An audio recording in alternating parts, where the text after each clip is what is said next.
Talvez você que esteja nos vendo nesse momento esteja tendo esse problema com o seu cavalo. Meu cavalo pula, meu cavalo não recua, meu cavalo não vira para o lado, meu cavalo não quer parar e por aí vai. E você não sabe como resolver esse problema. O Leonardo está mais uma vez aqui com a gente e vai explicar com detalhes o que pode ser feito para você resolver todos esses problemas. Esse é mais um assunto que trataremos hoje no Leonardo, que está com a gente aqui, no Saiba Mais LF. Leonardo, é com você. Vamos lá. Olá, pessoal. Olá, Emerson, Diego, Raul.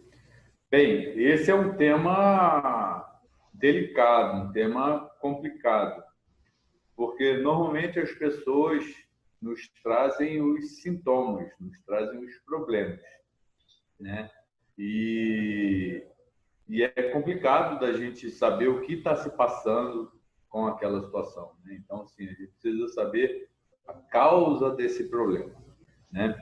Então, muitas das vezes eu tenho que criar um cenário na minha cabeça. Às vezes o cara explica, manda uma pergunta. Com vídeo, às vezes, é mais fácil, porque eu consigo fazer uma leitura melhor do cavalo.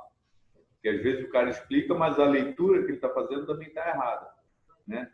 Do que está acontecendo, ou está usando a técnica errada também em alguma situação. Mas o importante é a gente sempre quando o cara está com alguma dificuldade, então aí já entramos numa situação que é um problema de comportamento ou dor.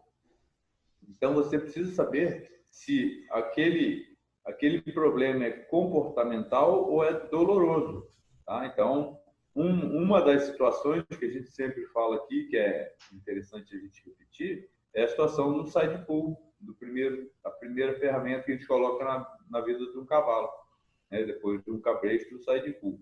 Por que a gente coloca o side pull? Porque normalmente os cavalos nessa idade já erupcionou o dente de lobo, e aí a gente evita de usar um bridão no primeiro momento, porque esse bridão vai bater nesse dente de lobo e com isso vai causar dor. E aí esse cavalo pode erguer a cabeça, balançar a cabeça, empinar, não virar, pular.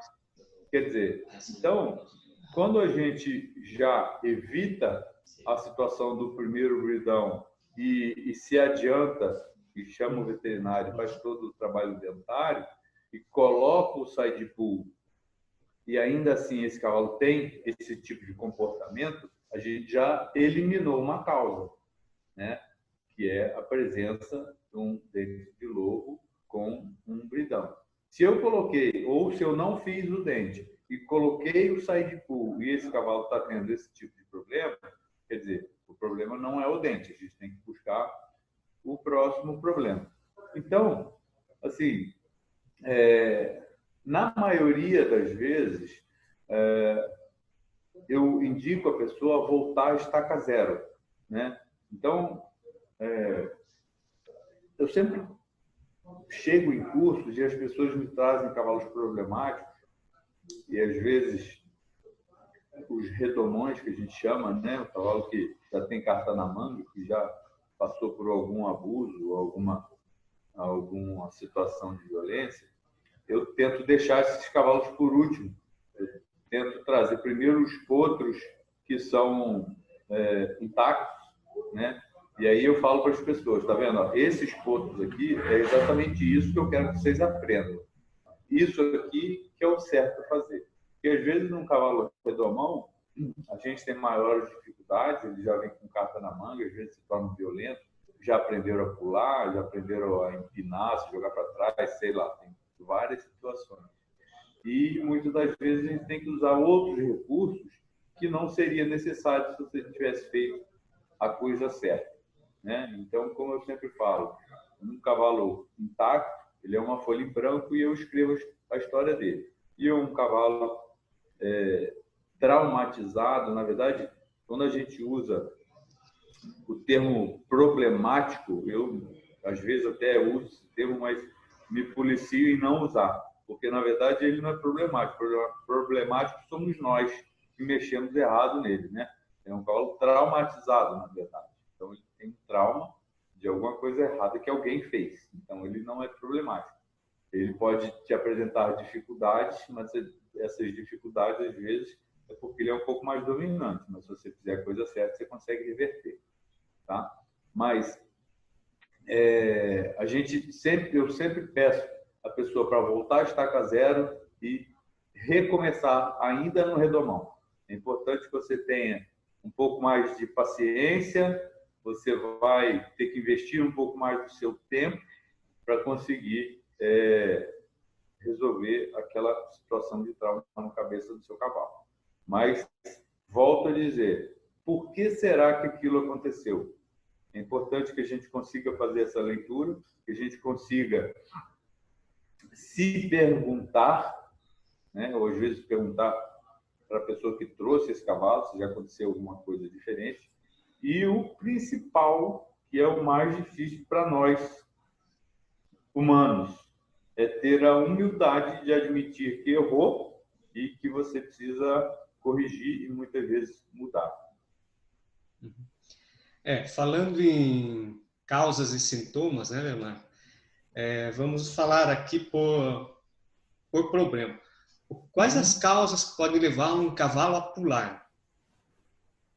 O que faz um cavalo pular? Primeiramente, ele vai pular quando ele ligar o instinto de preservação, quando ele vê a necessidade de tentar fugir daquilo que está em cima dele. Ou a sela sozinha, ou a sela com uma pessoa em cima.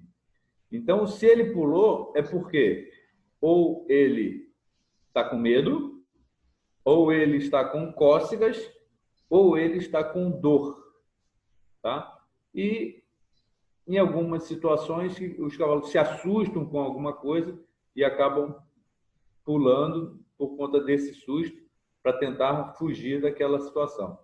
Então, o que é importante a gente ter em mente?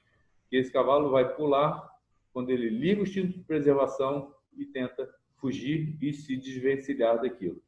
Então, como reverter essa situação?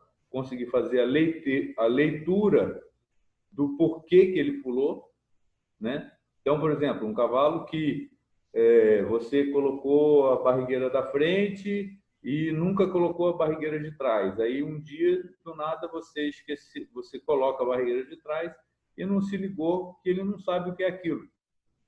O cavalo provavelmente vai pular. Ou essa barrigueira foi para o vazio. Esse cavalo provavelmente vai pular, né? Às vezes pula porque ele ainda não sabe o que é sela. Você foi um pouco abrupto na colocação da sela, no aperto da sela, que tem todo aquele processo, aquela receita de bolo que a gente já ensinou aqui, né? E aí, você conseguindo fazer essa leitura, você consegue reverter isso na cabeça dele. E no caso do recuo, né, muitas pessoas falam, meu cavalo não está recuando, ou às vezes deixou de recuar. Qual que poderia ser uma causa? Então, o recuo normalmente é um problema mais de treinamento do que de doma, do que de iniciação. Então, a princípio, quando eu vou começar a ensinar o meu cavalo a recuar,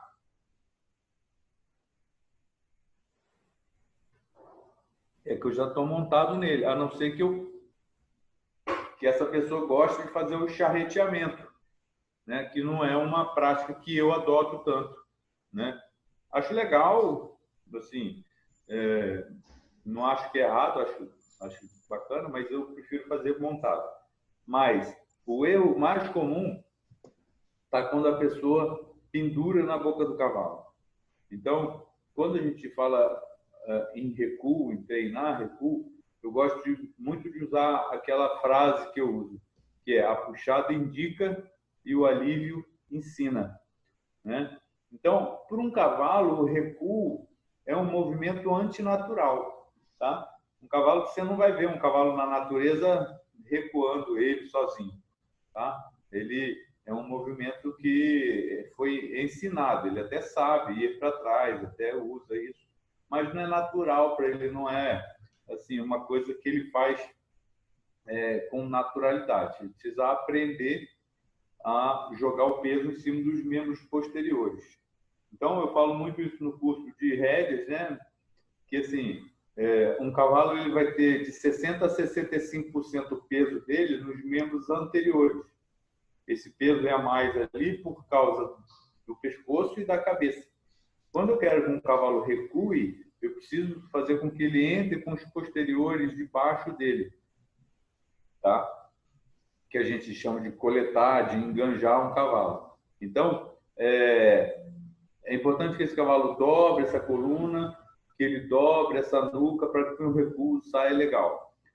Mas a primeira coisa, a coisa mais importante, que eu já ensinei esse cavalo, por exemplo, a sair da pressão da nuca para frente.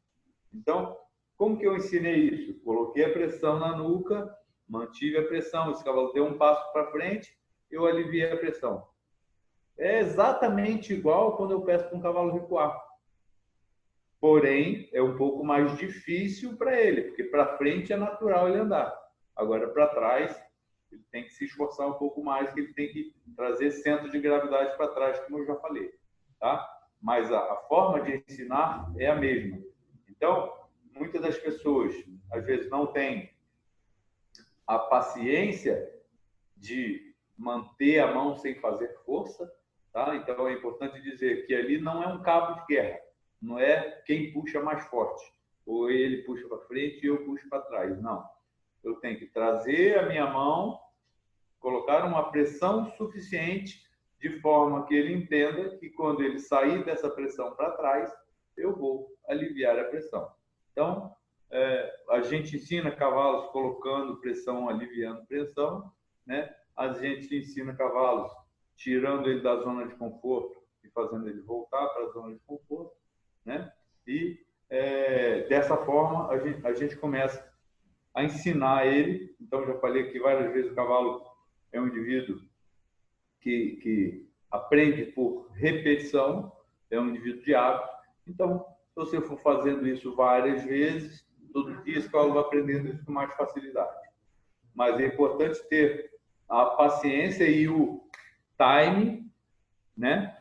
Para a gente, a hora que esse cavalo, você trouxe a mão para trás, que ele deu o passo para trás, você alivia. Vem de novo para trás, alivia, agrada, passa a mão nele, né? Reforça esse comportamento.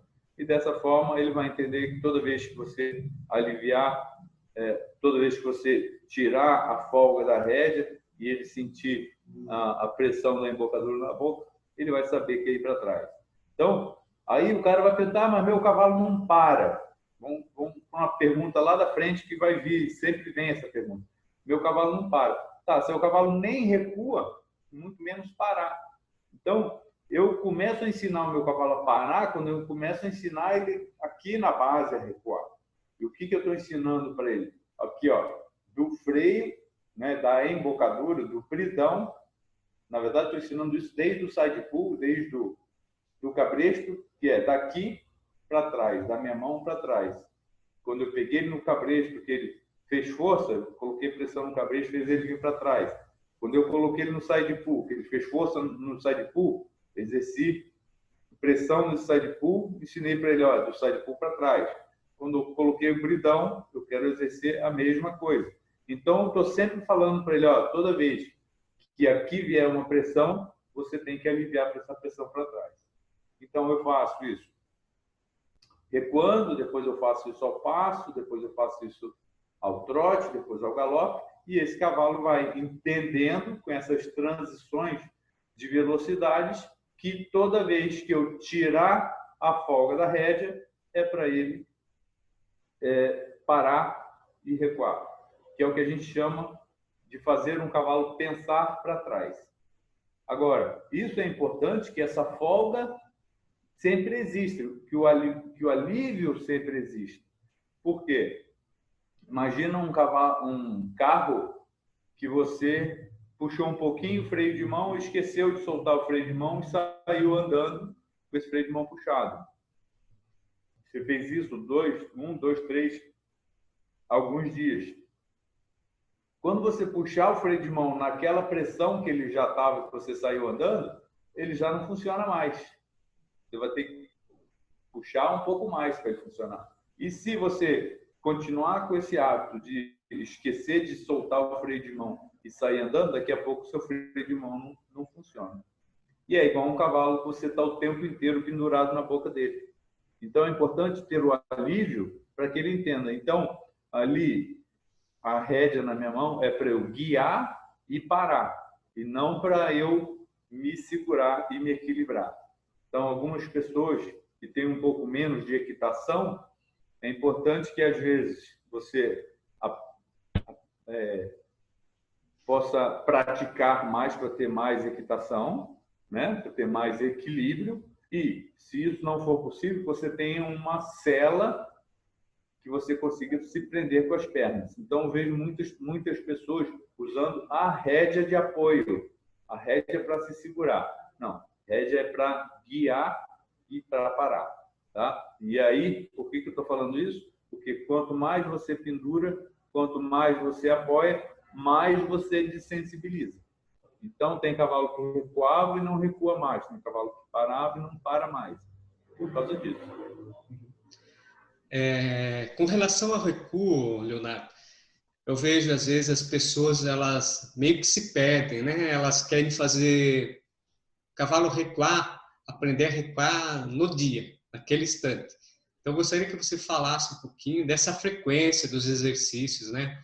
Que não é de uma hora para outra que você prepara um animal, né? Então, às vezes, tem cavalos, então a gente já falou disso aqui várias vezes, sobre todo cavalo é treinável, mas alguns têm mais facilidade e outras menos. Algumas raças são mais habilidosas do que outras, né? Alguns têm uma atitude de fazer melhor do que o outro, né? Então, às vezes o cara fez em um que deu certo, ele acha que no outro vai ser igual. Não, não vai ser. Então, você precisa mudar a sua forma de treinar. Você precisa manter a sua imaginação fértil para que você consiga fazer a leitura de cada cavalo que você está domando. Então, assim, é importante que você ensine um cavalo um pouquinho de cada dia. Um pouquinho cada dia, né? Alguns cavalos vão aprender mais, outros menos. Eu sempre faço essa pergunta para os meus alunos em curso de rédeas, né? Curso presencial. A pergunta é a seguinte: se um cavalo melhorar no dia a dia do seu treinamento 1% por dia, tá bom? Normalmente, o que os alunos falam? Tá bom? Não, acho que podia ser um pouco mais. Quando a gente fala em 1%, pensando em porcentagem, 1% é muito pouco. Mas se eu falo em 1% por dia, é sinal que em 100 dias ele estaria 100%. E eu nunca vi um cavalo estar pronto em 100 dias, ou seja, 3 meses, 10 dias. Isso é muito raro, quer dizer, eu nunca vi, eu não vou dizer impossível, né? Mas é bem difícil.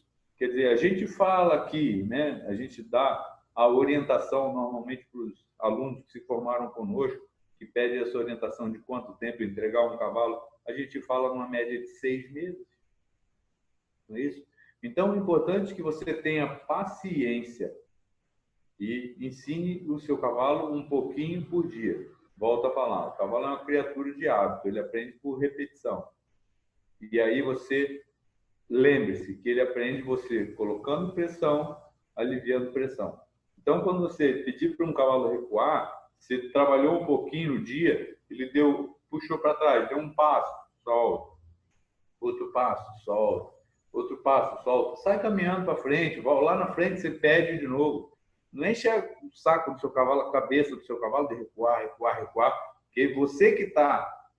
E aí, uma coisa que ele estava achando, que ele estava curtindo, que ele estava aprendendo, que ele estava com boa vontade de fazer, daqui a pouco ele acha chato. Daqui a pouco ele fala, não vou fazer mais. Né? Por quê? Porque você exagerou na dose, você abusou. Então, cuidado com isso. Pede um pouquinho todo dia e dentro de uma sessão você pode pedir várias vezes, mas pede e sai para outro exercício, sai para outro movimento, lá na frente você pede de novo, troca de posição, troca do lado da pista, usa a pista inteira, né? E aí o seu cavalo vai aprender isso com naturalidade e vai trabalhar com naturalidade, sem encher o saco daquilo, tá? E muitas das vezes você tem que, dependendo do quanto você trabalhou o seu cavalo, às vezes ele está cansado. E esse movimento de recuo é um movimento que exige um pouco mais dele, fisicamente. Bem, nós já falamos sobre cavalo que pula, cavalo que tem dificuldade para recuar ou não recua, e do cavalo que tem dificuldade para parar, né? Agora, o cavalo que tem dificuldade, Renato, para virar para os lados, né? Agora deixa eu falar uma coisa que eu esqueci de falar do cavalo que recua. Bem, qual é mesmo o código de ética do cavalo? Confiança, lealdade e trabalho em grupo. Esse quesito tem que estar importante. Tem que estar presente, é importante. Então, o seu cavalo tem que estar vestindo a camisa do seu uniforme. Você tem que ter conquistado ele para que ele queira te ajudar. Agora, se é um cavalo que você não conquistou ele direito, que ele está fazendo as coisas só por submissão e coação, né? Você não persuadiu o seu cavalo a fazer aquilo, provavelmente ele não vai recuar, porque ele não está querendo te ajudar. Então, às vezes, não é porque ele não quer, é porque aconteceu alguma coisa. Não, é porque a base foi mal feita. O código de ética, você não trabalhou em cima daquela coisa de confiança, lealdade e trabalho em grupo. Tá? Desculpa, Emerson, é que eu precisava falar disso, que eu tinha esquecido. Mas qual é a outra mesmo? Não vira para os lados. Isso. Não vira para os lados. Então, às vezes acontece, e é natural, o cavalo ter mais facilidade de um lado do que para o outro, né? Então, é importante que a gente trabalhe os dois lados, desde quando a gente estava lá embaixo. A coisa que a gente... o trabalho de chão, né? A coisa que a gente mais encontra por aí são cavalos que, do lado esquerdo, são flexíveis e do lado direito são inflexíveis. Por que isso? Porque, normalmente, as pessoas têm o hábito de sempre estar do lado esquerdo do cavalo. Então, a gente já falou que é importante que você trabalhe os dois lados do cavalo, mesmo num primeiro momento, para tirar medo, tirar cócegas, né? Então, só reforçando que o cavalo não tem essa capacidade de transferência de informações para os hemisférios do cérebro. Então, o que ele me viu com o olho esquerdo, ele precisa ver com o olho direito, porque são situações diferentes, né? O toque que eu dei do lado esquerdo, eu preciso dar do lado direito. E, conforme continua o treinamento, os flexionamentos têm que ser feitos também para os dois lados, né? Então, assim como nós, seres humanos, temos mais facilidade de um lado do que de outro. Eu, por exemplo, sou canhoto, né? Escrevo com a mão esquerda, mas eu me lembro na época que eu quebrei a mão esquerda e precisei escrever com a mão direita. Nos primeiros dias saiu um garrancho, mas no fim estava saindo uma letra legal. Por quê? Porque eu treinei, né? Então, é importante que você treine. Os grandes jogadores de futebol chutam com as duas pernas. Mas por que eles chutam? Inicialmente, eles são melhores com uma. Mas por que eles ficam bons com a outra? De treinar, de repetir. E, normalmente, a gente não o faz, né? Então, se eu tivesse continuado a treinar com a mão direita, talvez hoje eu escrevesse bem com ela. E com os cavalos, a gente normalmente treina dos dois lados. Então, é importante que você consiga fazer a leitura de qual lado é melhor e que você, no dia a dia, faça sempre o lado pior chegar muito próximo do lado melhor. Então, os dois lados estão bons, eu vou trabalhar, vamos dizer que o esquerdo é melhor. Trabalho o esquerdo e vou trabalhar o direito até que ele chegue próximo do esquerdo. Quando ele estiver legal no esquerdo, do direito, desculpa, eu vou voltar para o lado esquerdo. E vou trabalhando dessa forma, tá? É importante ter paciência, é importante, volto a falar sobre o dente de lobo, em algumas situações. Bem, quando a gente fala de dente de lobo, vamos criar uma situação que é uma situação dentária. Às vezes não é só dente de lobo, às vezes ele tem um gancho, às vezes ele tem um problema na mesa dentária ali que ele tem dificuldade mais de um lado que de outro. Então, uma das primeiras coisas que eu faço quando tem um problema assim é chamar o veterinário, dentista, e trabalhar os dentes, tá? E assim, muitas das vezes a gente acha a causa do problema. O sintoma é não virar. Bem, qual que é a causa? Então, uma delas é o dente, tá? A segunda é, às vezes, a gente mesmo não está trabalhando aquele lado.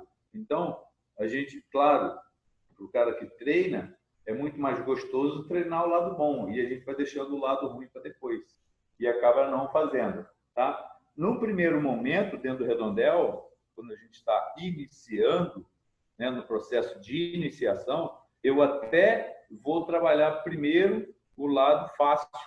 Por quê? Porque nesse momento eu não quero conflito, eu quero acordo. Então, se ele tem facilidade de rodar para o lado direito, eu vou trabalhar ele um pouco ali mais para o lado direito, não vou insistir para o lado esquerdo, porque eu não quero brigar com ele nesse momento. No momento eu quero só acordo.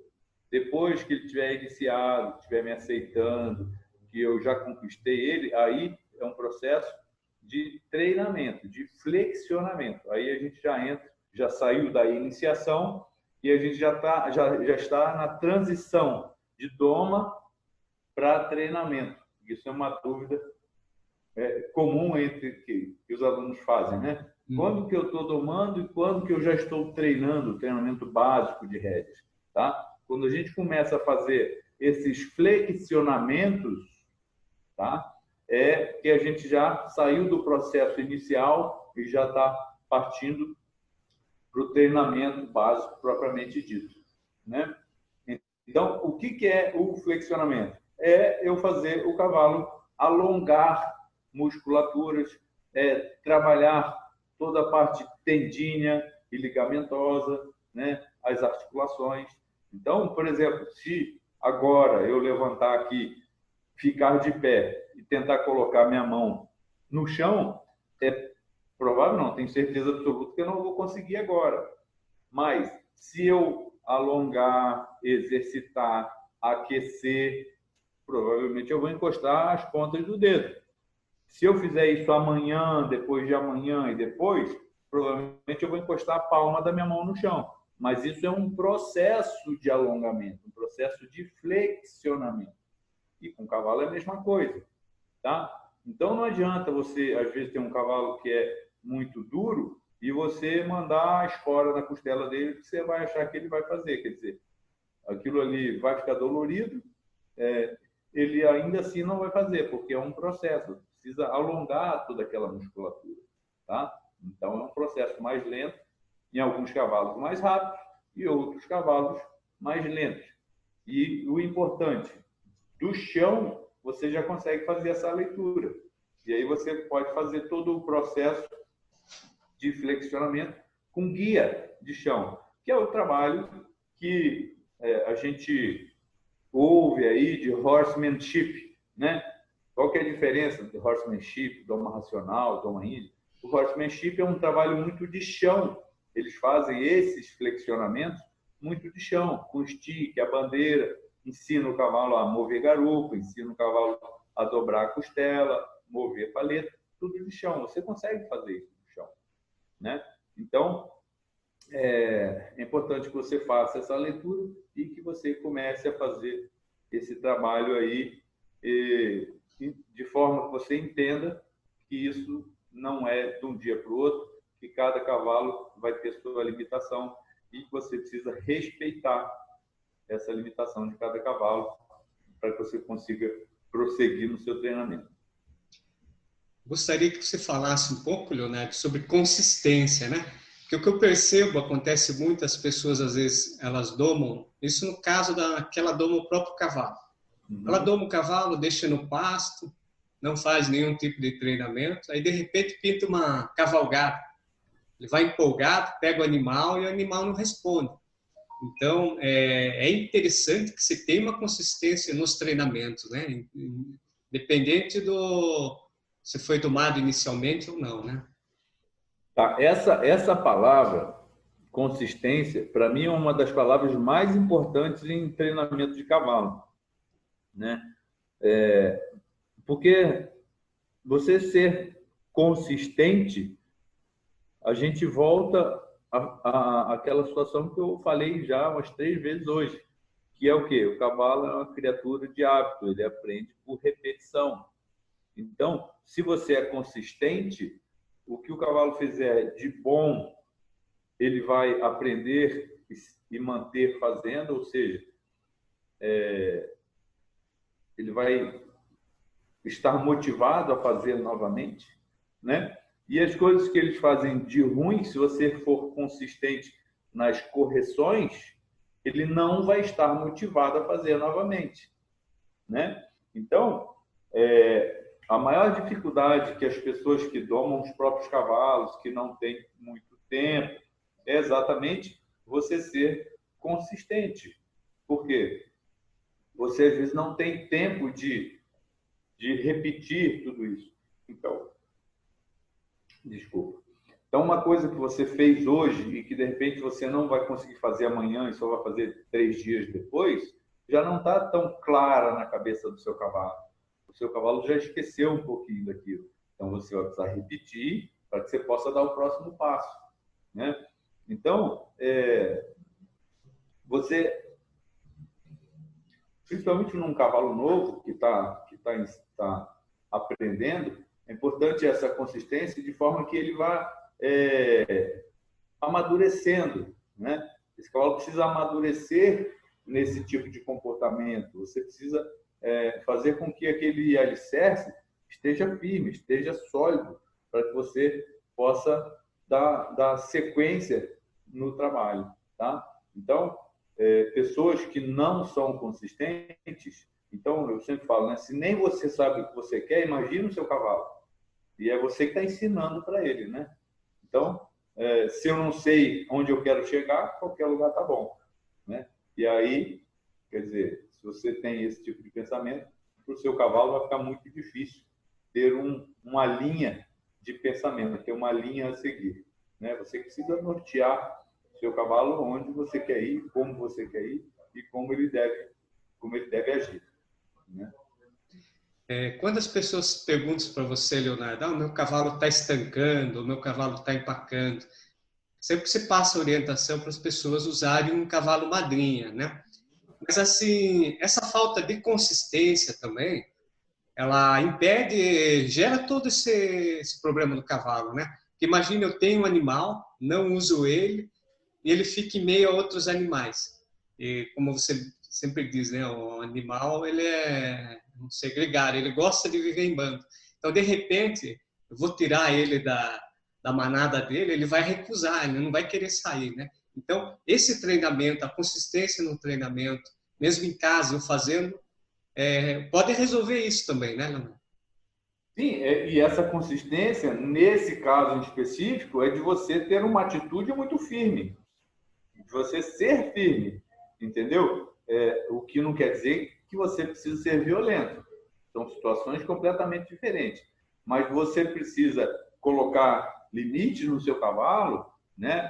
Diretrizes, que ele esteja disciplinado a fazer aquilo que você está pedindo. Então, assim como nós, o cavalo precisa ter disciplina. Você precisa ter coerência e consistência para você ser firme no seu cavalo, para que ele não faça essas coisas. Então, a gente sempre fala, né? O maior descanso para um cavalo, o maior prêmio para um cavalo é o descanso. Então, um cavalo, por exemplo, que empacou e acabou voltando para casa e não fazendo o que você pediu, ele vai acabar descansando. Então, ele teve o prêmio depois de ter empacado. Provavelmente, ele vai repetir aquilo. Por quê? Porque ele sabe que se ele empacar, se ele empinar, e você não tiver essa consistência de treinamento, de ser firme para tentar reverter essa situação, ele vai acabar descansando mais cedo, então ele vai repetir aquele movimento, ele vai repetir aquela atitude.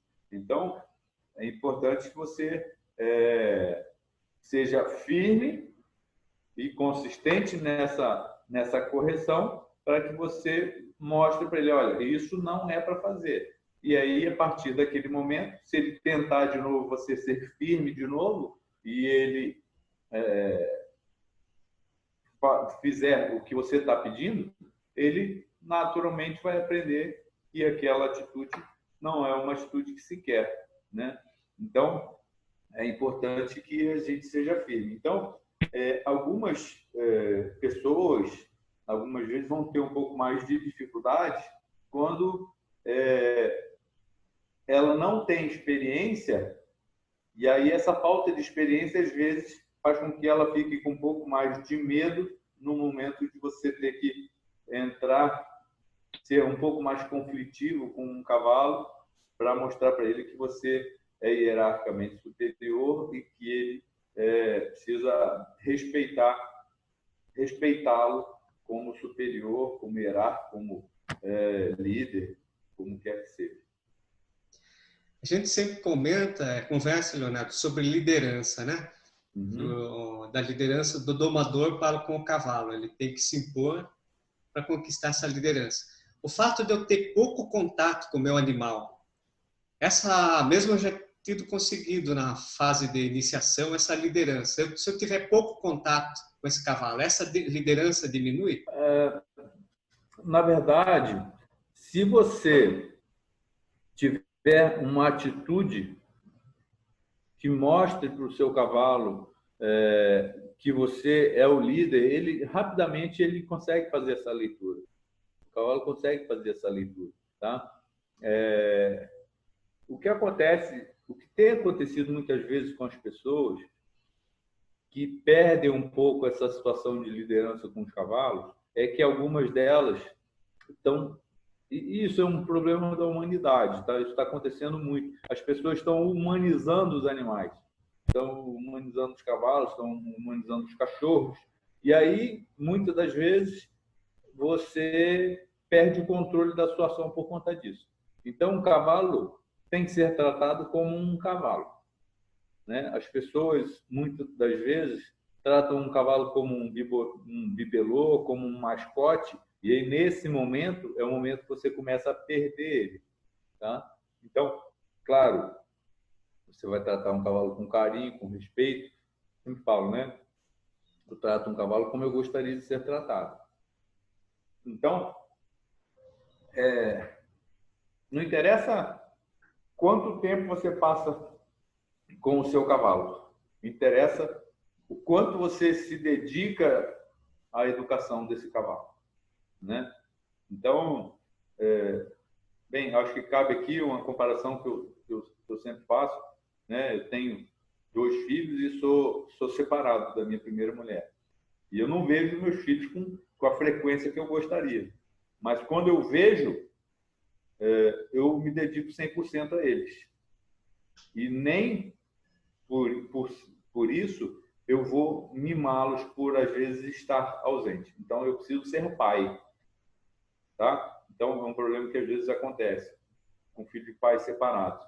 O cara tenta suprir, às vezes, a ausência, dando presente, mimando e tudo mais. Eu não quero fazer isso com o cavalo, tá? Assim como não quero com os meus filhos. Então, quando eu tenho que ser pai, eu vou corrigir, conversar, dialogar, né? E com um cavalo, ainda que eu esteja um pouco distante, toda vez que ele fizer alguma coisa que eu não goste, eu vou fazer de uma forma que eu possa estar educando, né?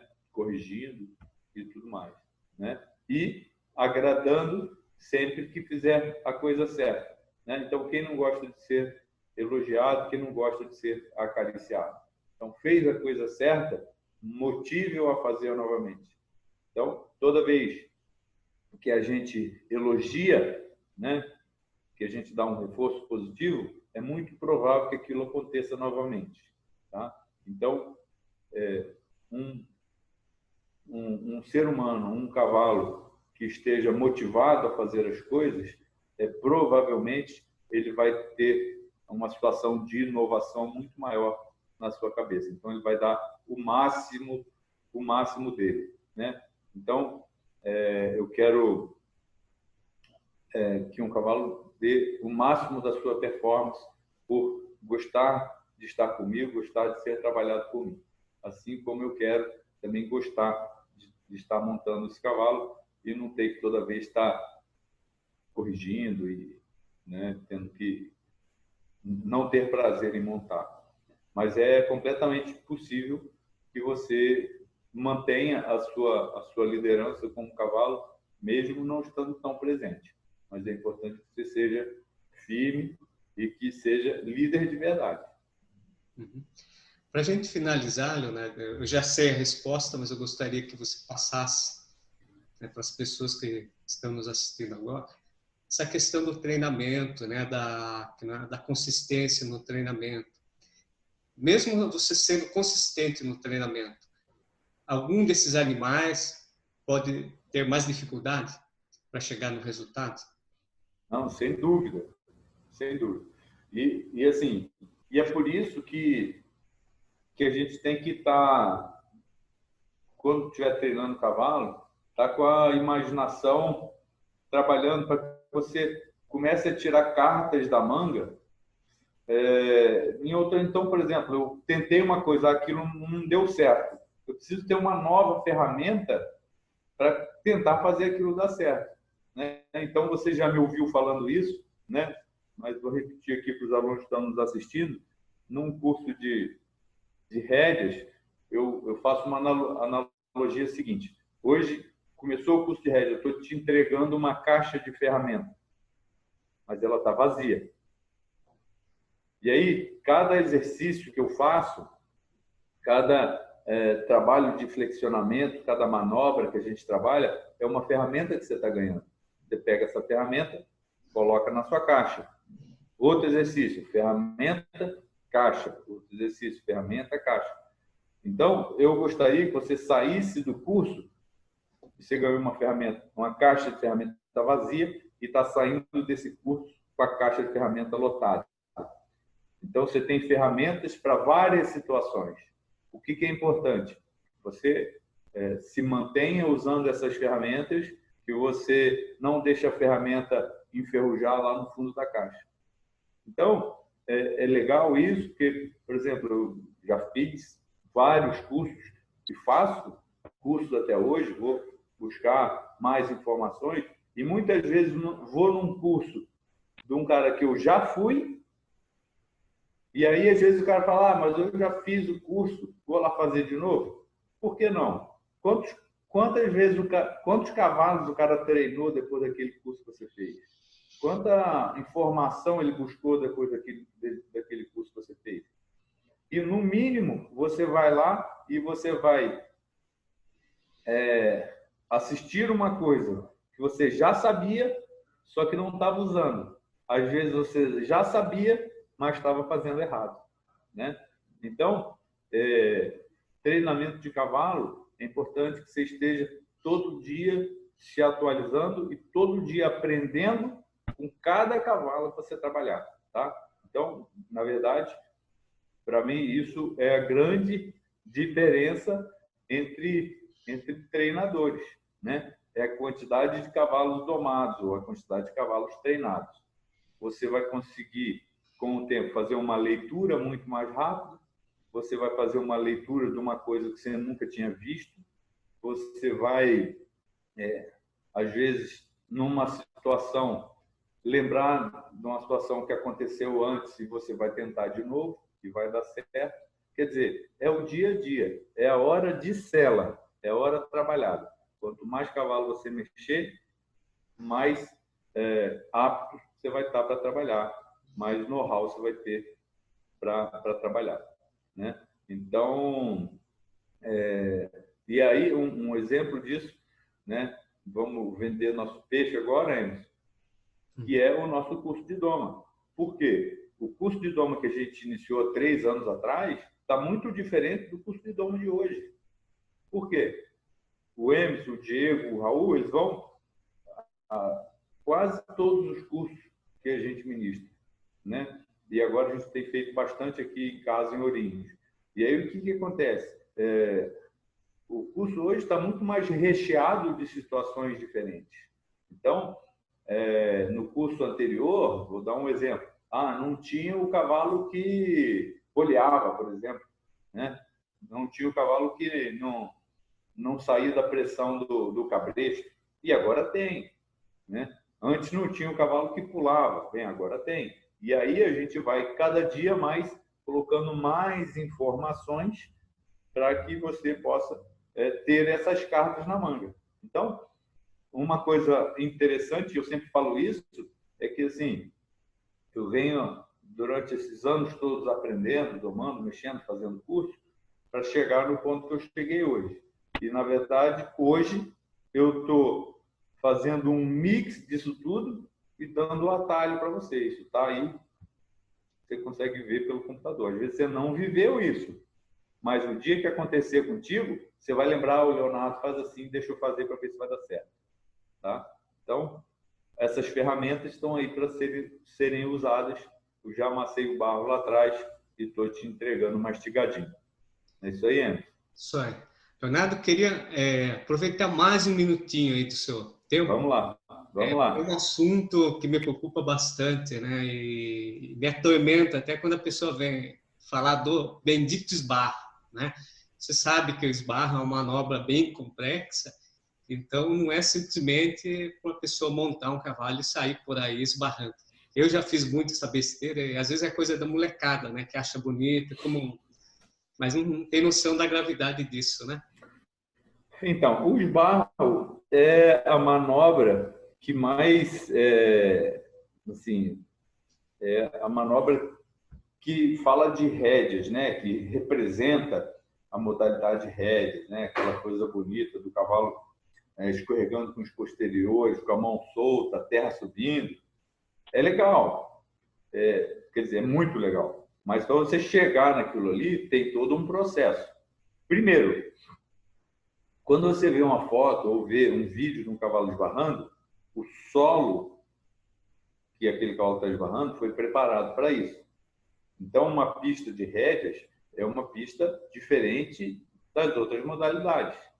Então, ela tem um solo compacto embaixo, com uma sílica misturada com areia, de forma que ela não escorregue quando o cavalo estiver galopando, mas que ela dê condições de esbarro quando o cavalo entrar com os posteriores. Então, existe todo um preparado para você fazer uma pista de rédea. Isso quando a gente fala numa pista coberta, que aí a manutenção é menor. Mas, quando você tem uma pista aberta, você pode ter preparado a sua pista, mas você tem que fazer uma manutenção dessa pista. Então, é com qualquer rastelo que você faz isso? Não, não é com qualquer rastelo. Então, inclusive, Enes, depois você anota aí, a próxima vez que você vier em Ourinhos, para a gente fazer uma filmagem do nosso rastelo aqui, para a gente ter isso como tema, entendeu?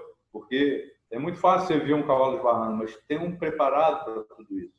Então, tem um rastelo especial, você tem que ter um trator, a não ser que você tenha uma pista natural que é muito boa. Aqui a gente teve que preparar e tem que fazer a manutenção.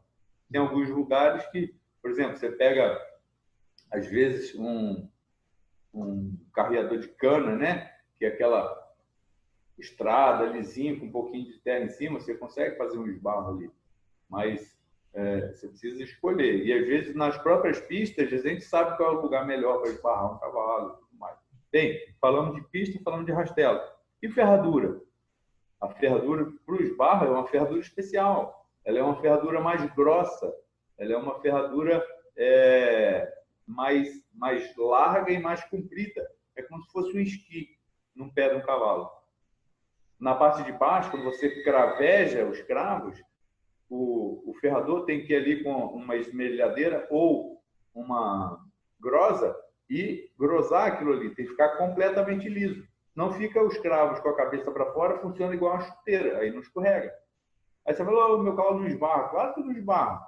A ferradura dele não dá essa condição, entendeu? Então, e aí, nós estamos falando só da ferradura, mas tem o ferrajamento, que é uma situação especial, assim, com a frente com a pinça rolada para facilitar, tem várias outras situações. Então, nós estamos falando das condições. E aí tem toda a parte de treinamento, né? E toda a situação de linhagem e atitude. Então, os cavalos, assim, você consegue ensinar um cavalo a parar, esbarrar e tal, mas esses cavalos esbarradores, que esbarram muito comprido, isso vem no chip dele, isso é genético, tá? Não são todos que fazem isso. Então, você vê aí quantos cavalos os treinadores de rédeas treinam para chegar aí no futuro com 2, 3 cavalos finalizando. Então, não são todos. Então, gente, é uma manobra complexa, né? Que não é só você agarrar na boca do cavalo e puxar para trás. Uhum. Tá? Assim, acontece, a gente vê, mas, bem, eu sou juiz de rédeas, então eu posso falar isso com propriedade. Um cavalo que você agarra na boca, puxa com força, ele abre a boca desse tamanho, ele não vai ter qualidade de manobra para ganhar ponto. Às vezes ele até faz força, entra com posteriores. Mas o legal é você conseguir parar com o mínimo de força possível, com a sutileza e suavidade de movimento de mão, para que esse cavalo entenda que é para parar, mas sem essa força. Tá? Então, realmente é uma manobra complexa. Mas como eu já falei aqui no começo desse vídeo, você ensina um cavalo a esbarrar desde o começo, quando você ensina para ele que é da embocadura para trás. Ensina o cavalo a pensar para trás, sempre recuando, sempre jogando ele em cima dos posteriores, sempre enganjando um cavalo, tá? Traz o centro de gravidade para trás, isso recuando ao passo, ao trote, e aos poucos ele vai aprendendo a se jogar em cima dos posteriores e fazer força com esses pés para poder executar o movimento de esbarro. E as pessoas, um recado para as pessoas, Leonardo, que andam esbarrando por aí, sem proteção, né? O que você pode causar para um animal, em termos de lesão? Então, isso é outra coisa importante.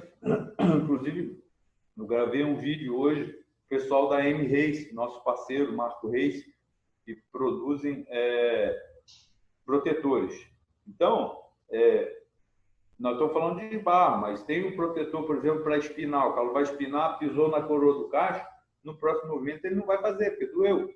O cavalo que bateu um joelho no outro, se não tiver protetor, no próximo movimento ele não vai fazer, porque doeu. Né? E o skit boot, que é um protetor que você coloca aqui no posterior do cavalo, no machine, né, que a gente chama, ali no posterior, é importante você colocar um produto que tem um protetor que tem um couro aqui embaixo. Então, se o cavalo esbarra muito fundo, ele não arrasta isso no chão. Porque alguns cavalos param realmente com muita força no começo, e se você não pôs protetor, assa aqui no machinho do cavalo. E aí, na próxima vez, você acha que ele vai parar com a mesma intensidade? Claro que não. Assou, doeu, ele não vai fazer de novo. Tá? Então, acontece também, meu cavalo parava tão bem, não para mais. Você não usou protetor corretamente, né? Ou não usou protetor desde o início. Então, é importante também essa situação de você manter o seu cavalo estimulado e motivado a fazer o movimento novamente e pensando também em bem-estar animal, que a gente vai estar protegendo essas partes do cavalo para que não exista dor aí no treinamento. Legal. Então, resumindo, se quer ter um cavalo legal, treine seu cavalo, né, Leonardo?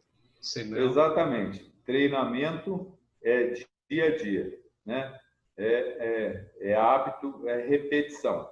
Claro, e é importante que você tenha aquela caixa de ferramenta cheia, né? Se sua caixa de ferramenta está vazia, vai comprar ferramenta. Como é que compra ferramenta? Indo em curso, buscando informação, tá? E aí, a gente está aqui para te ajudar no que for possível. Legal. Se você gostou, dá um like, não deixe de se inscrever no canal e não esquece de ativar o sininho para estar recebendo novas notificações. Leonardo, mais uma vez, muito obrigado pela sua participação. Espero que a gente possa ajudar as pessoas cada vez mais. Não, sem dúvida. Eu quero reforçar aqui um vídeo que recebemos hoje de um aluno da Semana da Doma Racional, fico realmente muito... É muito gratificante receber vídeos como esse. Do cara que assistiu o vídeo da Semana da Honra Racional, fez no potro dele, deu muito certo, e mandou um vídeo até emocionado para a gente, né? Que realmente deu certo o que ele fez. Então, ele assistiu a Semana da Honra Racional, que são 4 dias. Imagina um cara assistindo e fazendo o curso inteiro. Mas, muito obrigado por esse feedback, tá? Você e vários outros, claro que já mandaram. Mas, pessoal, estamos aqui para ajudar no que for possível. Muito obrigado por ter assistido esse vídeo e dê o like aí para a gente continuar estimulados também a fazer isso e tentar passar um pouquinho do nosso conhecimento para vocês. Muito obrigado. Tamo junto. Valeu. Até a próxima. Até quarta-feira. Valeu. Obrigado. Tchau, tchau. Boa, Ficou bem abrangente. Que legal, né?